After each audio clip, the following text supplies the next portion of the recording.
मुँह तो वहाँ कतई कुछ नहीं। इसके अलावा हम लोग और कर क्या सकते हैं? जो स्थिति है हमारे सरकार की। हमारे साथ जुड़ चुके हैं एडवोकेट संजीव सिंह जी। आप कांग्रेस के प्रवक्ता भी हैं और आप बनारस से आते हैं, और बनारस भी महाकुंभ का उलट प्रवाह आज की तारीख तक झेल रहा है। सारे टंट घंट आज की तारीख में बनारस की घाटों पर लग गए हैं, और बनारस में भी गंगा की स्थिति क्या है, ये बनारस से ज्यादा तो दुनिया भर में तो अपना दिखाया जाता है, बताया जाता है। गंगा माँ ने इनको बुलाया था, और बनारस में भी केवल बनारस शहर के दोनों तरफ अगर देख दिया जाए, वरुणा नदी का संगम और अस्सी नदी का संगम, और इस बीच की जो गंगा है, खाली उतने को ही देख लिया जाए तो शायद अपने एनजीटी की रिपोर्ट भी शर्माने लगेगी।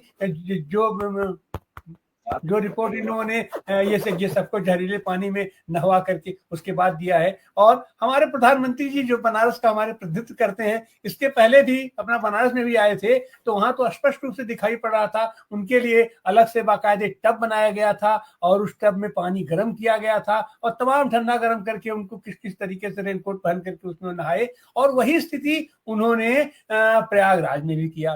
प्रयागराज में वो नहा रहे थे 5 तारीख को, 5 फरवरी को, और ये पूरी डुबकी तो वो लगाए नहीं।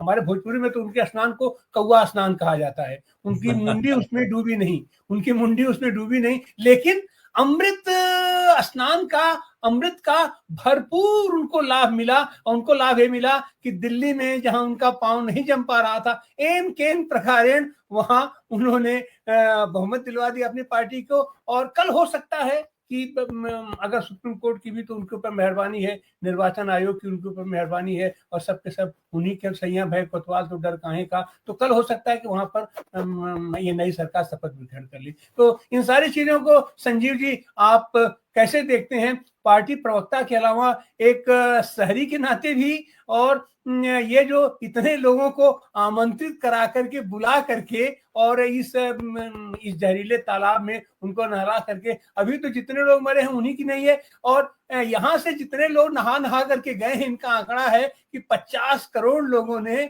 वहां पर डुबकी लगा लिया, नहा लिया। तो वो 50 करोड़ तो पूरे देश विदेश हर जगह गए होंगे, तो वहां से निकलने के बाद उन लोगों की क्या स्थिति होगी, उनकी तो रिपोर्ट नहीं आ पाएगी। लेकिन एक सचेतन नागरिक के नाते आप उसको आप कैसे देखते हैं संजीव जी? ये तो मैं बनारस का ही एक प्रमुख, या उत्तर प्रदेश का एक प्रमुख दैनिक समाचार पत्र है, जो सरकार का मुखपत्र भी है। हो सकता है स्पष्ट ना दिखे, ये दैनिक जागरण ने ये फोटो डाली है आज के पेपर में, और ये लिखा है कि फरवरी माह में ही सामने घाट, बनारस में पड़ती एक एरिया जो रामनगर किले के जस्ट अपोजिट है, कि वहां पे बालू के रेत दिखने लगे हैं अभी। तो ये उस बेटे की करतूत ही कहूंगा, जो अपने को माँ का बेटा कह करके 2014 में आए थे, कहते थे ना मुझे किसी ने बुलाया है, न मैं आया हूं, मुझे माँ गंगा ने बुलाया है। ये आज की तस्वीर दैनिक जागरण पेज ने छापी है, ये है सच्चाई। दूसरी तरफ आपने कहा कि जो प्रदूषण का स्तर है गंगा के, वो तो हम अपनी जगह बात करेंगे कि आज केंद्रीय प्रदूषण बोर्ड ने या हमारे सुर के पैनलिस्टों ने अपनी बात रखी भी होगी। सबसे बड़ी बात क्या है कि जिस तरह से हवा खड़ा किया गया, क्योंकि साइंटिफिक टेम्परामेंट के तहत इस बात को आज तक मैं पचा ही नहीं पा रहा हूं कि 144 साल बाद, साहब ये 144 साल कैसे, मतलब 144 साल की गिनती कहां से होती है, आज तक नहीं बता पाते। दूसरी तरफ सर, एक ताजुब ये होता है कि 35-40 लाख की आबादी का बनारस शहर होगा।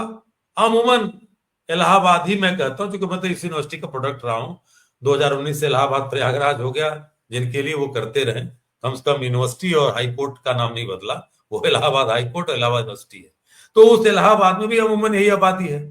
और कहा जाता है साहब कि आज 2 करोड़ 69 लाख नहा लिए, इतने करोड़ नहा लिए। अरे भाई कितने की गिनती करोगे आप?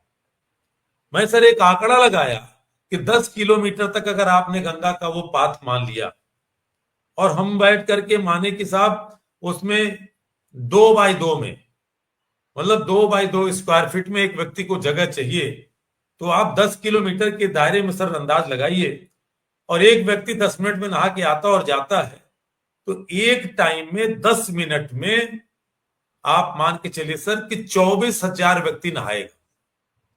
और अगर इसकी तुलना अगर 1 घंटे में 10-10 मिनट को हम 6 अंतराल पे बांट दें तो उसका आप उससे गणना कर लीजिए, यानी प्रतिदिन अगर 24 घंटे भी हम कहते हैं लोग नहा रहे हैं, नहा भी रहे हैं, तो आप ये मान के चले कि कम से कम 40 से 50 लाख लोग से ज्यादा नहीं नहाते।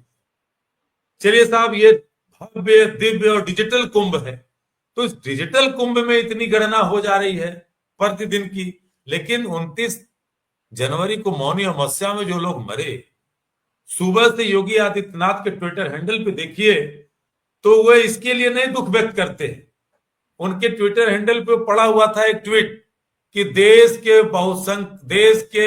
बहुसंख्यक अल्पसंख्यकों को मानना पड़ेगा कि उनके पूर्वज राम थे कि नहीं। ये ट्वीट चल रहा था योगी आदित्यनाथ के ट्विटर हैंडल पे, और शाम 7 बजे तक घड़ियाली आंसू बनाए हुए योगी आदित्यनाथ आते हैं और तब तक नहीं बोलते कि कितने लोग मरे। और यही सूरत हाल दिल्ली में रेलवे स्टेशन पर होता है कि दिल्ली के गवर्नर ने, लेफ्टिनेंट गवर्नर ने शोक व्यक्त किया, उनको अपनी ट्वीट डिलीट करनी पड़ी। देश के रक्षा मंत्री ने शोक व्यक्त किया, लेकिन रेलवे मिनिस्टर जो रेल मिनिस्टर है वो कहीं नहीं मानता है। और आपने लगातार देखा, तो कहने का मतलब है कि पूरी तरह से लोगों की आस्था के ऊपर अव्यवस्था का कहर योगी आदित्यनाथ की सरकार ने ढाया है। शुरू से लेकर के जब कुंभ शुरुआत नहीं हुई थी, इलाहाबाद के 2-3 यूट्यूबर्स ने दारागंज मोहल्ले से जो मलयुक्त जल, जो बगैर सीवेज ट्रीटमेंट के गंगा जल में सीधे गंगा संगम में गिराया जा रहा था, उसको दिखाया था। कहीं कुछ नहीं। मुझे नहीं मालूम है कि शायद उसके ऊपर मुकदमा लिखा गया कि नहीं, लेकिन ये वो सरकार जिसने लगातार, मैं इनके बारे में बार बार कहना चाहता हूं कि भावनाओं को उभार करके और खासकर धार्मिक भावनाओं को उभार करके ये संघ हमेशा काम करता रहा, जिसके लिए योगी आदित्यनाथ ने जो कृत्य किया है। आज उन्हीं की संस्था तो है केंद्रीय प्रदूषण बोर्ड, आज क्या कह रहे हैं कि साफ षड्यंत्र रचा जा रहा है। कौन षड्यंत्र रच रहा है? अरे ये तो शुक्र मनाइए कि कोई मुसलमान नहीं गया, नहीं तो अभी कोई अब्दुल मिल गया होता इनके लिए। आपने तो मुसलमान को रोक दिया, लेकिन मुसलमानों को मैं सलूट करता हूं कि जब वहां पे एकाएक भीड़ बढ़ी तो वो खुसरोबाग से, खुलदाबाद से लेकर के दारागंज मोहल्ले तक उन्होंने अपने आंगन खोल दिए, अपने मदरसे खोल दिए, अपने तमाम जो संस्थान थे। वाराणसी में लोगों ने किया, लंगर चलाया, कंबल बांटा। लेकिन इस सरकार ये कह रहे हैं कि साहब षड्यंत्र। बिल्कुल तिवारी जी, षड्यंत्र की बात योगी आदित्यनाथ इसलिए कह रहे हैं कि जिस तरह से दिल्ली में कल शपथ लेना और अभी दिल्ली का मुख्यमंत्री खोजो अभियान चल रहा है, मुख्यमंत्री खोजो प्रतियोगिता चल रही है, ये इशारा इसी तरफ से है कि प्रधानमंत्री जी रेनकोट पहन करके नहाए थे, योगी आदित्यनाथ जी पूरे कपड़े पहन के नहाए थे। आखिर हम लोग भी गंगा स्नान किए हैं, तो कपड़े पहन के तो कभी स्नान नहीं किया गया।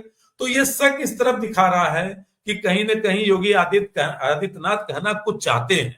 इसलिए कहना चाहते हैं कि कहीं ना कहीं जो हिंदुत्व का brand ambassador RSS Yogi Adityanath को प्रपोज कर रही थी, उस पे ये लंबा डेंट कुंभ के पूरा होने के पहले केंद्र सरकार के अधीन जो केंद्रीय प्रदूषण बोर्ड ने ये जो ठोका है, ये सीधे सीधे गुजराती बीजेपी लॉबी का हमला है योगी आदित्यनाथ के ऊपर। इसलिए भी कह के एक बात को अपनी खत्म करूंगा कि जब उपचुनाव हो रहे थे 9 विधानसभाओं के, तो जो टीम 30 की घोषणा की थी, उसमें आपने देखा कि अमित शाह गैंग के 2 उप मुख्यमंत्री केशव प्रसाद मौर्य और ब्रिजेश पाठक को और ऐसे तमाम लोगों को आदित्यनाथ योगी ने अपने टीम 30 का मेंबर नहीं बनाया था, उन्हीं को बनाया था जो उनके चेले चपाटे या उनके कहने को मानने वाले लोग थे।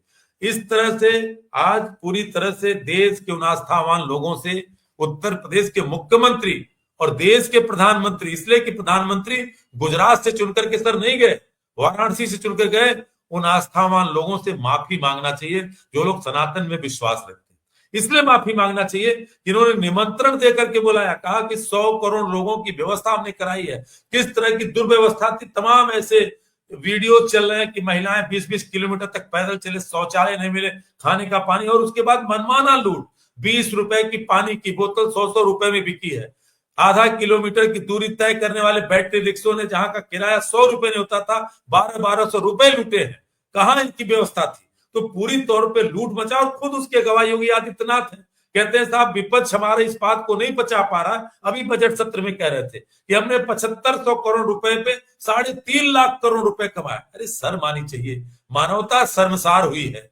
इतने लोगों की मौत होने के बाद जो पीठाधीश्वर के रूप में धर्म सत्ता पे आसीन जो मुख्यमंत्री इस बात को कहता है, उसकी जुबान कट के यहीं गिर जाती कि हमने 3.5 लाख करोड़ रुपए कमाया। तो आज ये सरकार सर ऐसी जगह पे है कि जिनको हर चीज छिपाने ढकने का तरीका मालूम है। लद्दाख में घुसपैठ हो जाए तो उसको प्रधानमंत्री जी छिपाएंगे, अरुणाचल में उन्हीं का सांसद जो है तापिर गांव बात करे तो उसकी बात को छिपाएंगे, आपके मणिपुर में वहीं के पुलिस के अधिकारियों के असलहे वहां के आतंकी छीन के लेके चले जाए उसको छिपाएंगे, रेलवे स्टेशन से लेके दिल्ली से कुंभ तक लोग मर जा रहे हैं मौनी अवस्था में उसको छिपाएंगे। इसी बनारस के लेकर के एनजीटी ने, जहां से प्रधानमंत्री चुन के जाते 2 महीने पहले एनजीटी ने रिपोर्ट कहा था कि डीएम वाराणसी को फटकारते हुए कहा था कि एक बोर्ड टांग दो गंगा के किनारे कि गंगा जल न आचमन युक्त है न नहाने युक्त है। इससे बड़ी शर्मसार की बात क्या होगी, क्योंकि गंगा वाराणसी से बह करके नहीं आती है प्रयागराज में, वो गंगोत्री से निकल के जो गंगा आती है वो कानपुर में भी प्रदूषित है, इलाहाबाद में भी प्रदूषित है और बनारस में प्रदूषित है। इस सच को क्यों छिपा रही सरकार? योगी आदित्यनाथ को छोड़िए, प्रधानमंत्री नरेंद्र मोदी जी आए तो नमामि गंगा के नाम पे सर योजना लाए थे, 20,000 करोड़ की योजना थी। और उस समय की मंत्री हुआ करती थी उत्तर प्रदेश के मुख्यमंत्री, मध्य प्रदेश के पूर्व मुख्यमंत्री उमा भारती ने क्या कहा था कि दिसंबर 18 तक गंगा अविरल निर्मल नहीं होगी तो मैं इसी गंगा में प्राण दे दूंगी। मैं उनके प्राण की लेने की कामना नहीं कर रहा हूं, वो जीवित रहे जब तक ईश्वर उनको समय दे। लेकिन जिस तरह की मैंने कहा ना कि धार्मिक भावनाओं को उभार करके इन लोग हैं, सारे गंगा क्षेत्र में सारे सांसद गंगा क्षेत्र जहां से आते हैं सारे सांसद भारतीय जनता पार्टी के हुए। क्या हुआ गंगा के बारे में? तो ये वो लोग हैं कि जिसको भी मां कहते हैं उसको दगा देते हैं। गंगा को मां कहा, गंगा की दुर्दशा सामने है। 2014 के चुनाव में इलाहाबाद के परेड ग्राउंड में नरेंद्र मोदी जी ने कहा था लोकसभा चुनाव के पहले कि जो पिंक रिवोल्यूशन चल रहा है देशवासियों, यानी जो बीफ क्रांति है, मोदी सरकार आएगी खत्म हो जाएगी, वो पिंक रिवोल्यूशन का है। आज गंगा मां काटी जाती हैं, चाहे वो इनके मंत्री हो, अभी खेलकूद मिनिस्टर हैं हिमाचल के, और चाहे पर्रिकर साहब हुआ करते थे। इनके लिए जहां पे नॉर्थ ईस्ट है या जहां पे बीफ खाया जाता है वहां गाय यम्मी हो जाती है। उत्तर प्रदेश में, मध्य प्रदेश में, बिहार मम्मी हो जाती है। तो गाय माता के नाम पे धोखा दिया और भारत को माता कहा। भारत माता खून के आंसू रो रही है, उनके बच्चों को मॉब लिंचिंग में मारा है 10 सालों में, और अभी उन्हीं के भारत माता के शेर बच्चे अमेरिका से हाथ और पैर में हथकड़ियां लगा करके लाए जा रहे हैं। और ट्रंप सरकार का प्रचार करने वाला हमारा प्रधानमंत्री अमेरिका में जाकर के विरोध नहीं कर पाता। तो इसलिए सर ये कहना कतई गलत नहीं समझता हूं कि जिसको भी भारतीय जनता पार्टी संघ मां कहती है उसको भी ठगने से बाज नहीं आती, चाहे भारत माता हो, चाहे गाय माता हो, चाहे गंगा माता हो।